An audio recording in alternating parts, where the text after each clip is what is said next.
Hello, Nin. Today we're going to be making Buddha bowls. To start, we decided to start chopping up the garlic. We want small dice because it's just going to go into a nice soy peanut butter sauce. You also want some fresh ginger. You're also going to chop that up nice and small as well. You want them small diced. We use 2 tablespoons of ginger and 2 tablespoons of garlic. You can add more or less depending on your discretion. This is a radish. We just sliced up the radish. Right here you see a bowl that's filled with soy sauce, ginger, and some garlic. This is the garlic and ginger that we chopped up. 1/4 of sesame oil. We used a splash of sriracha. Depending on if you like spice or not, you can use more. It's completely up to your discretion. Some people like it spicy, some people don't. Here's some hoisin sauce. Hoisin is really sweet, so it can hide some of the spice too if you don't want it too spicy. And some honey, of course, that's sweet. That's also optional.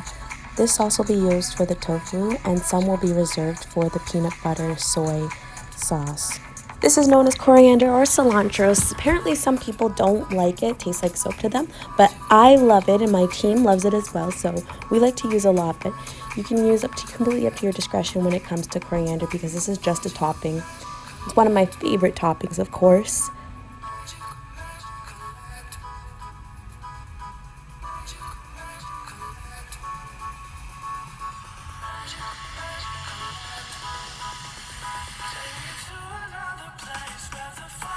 With our Buddha bowl, we decided to use purple cabbage because it gives it that beautiful color and also tastes amazing.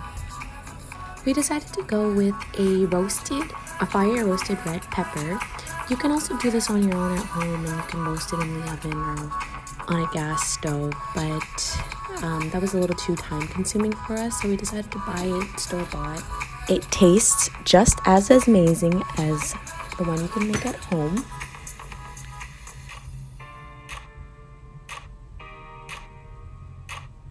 Here we have our mise en place set up, everything from radishes to cabbage to pickled carrots to coriander, cilantro, roasted red peppers, garlic, ginger. In the background we have our hoisin sauce, our sesame, our honey, our peanut, soy, sriracha, and our sesame seeds. This is all ingredients we used for our Buddha bowl. Now here we have the rice. Alice likes to do her little trick with her finger. She does halfway up the finger is rice, and then the other half of the finger is water, but you can also do 1 part rice and 2 parts water. Completely up to you. If you know how to do this little trick, go for it. If you like to measure, go for it. We bought extra firm tofu. When cooking with tofu, you want to make sure you dry it out with a paper towel. Then we cut it into small little cubes. I found that the tofu tastes better when in small cubes because you have a more crispier bite and not that it's completely soft in the inside bite.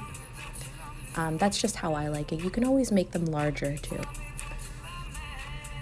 You have to cover the tofu completely in some cornstarch, and then afterwards you're going to apply the tofu to a hot pan with oil that's covering just the pan.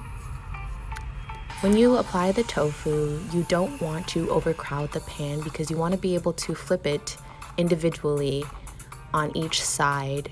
And you want it to be a little toasty and crispy on each side. So therefore you have to be a little patient with it.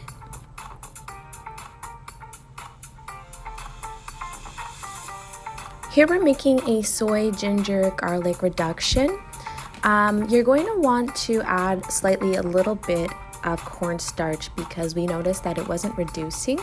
So a teaspoon of cornstarch will help it reduce more and turn into a more thicker consistency. Once it comes to a thick consistency, you're going to add 1 cup of that sauce to your tofu.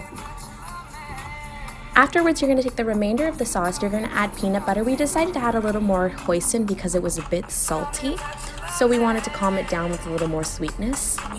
Then you just mix it all together, and that is going to be your topping.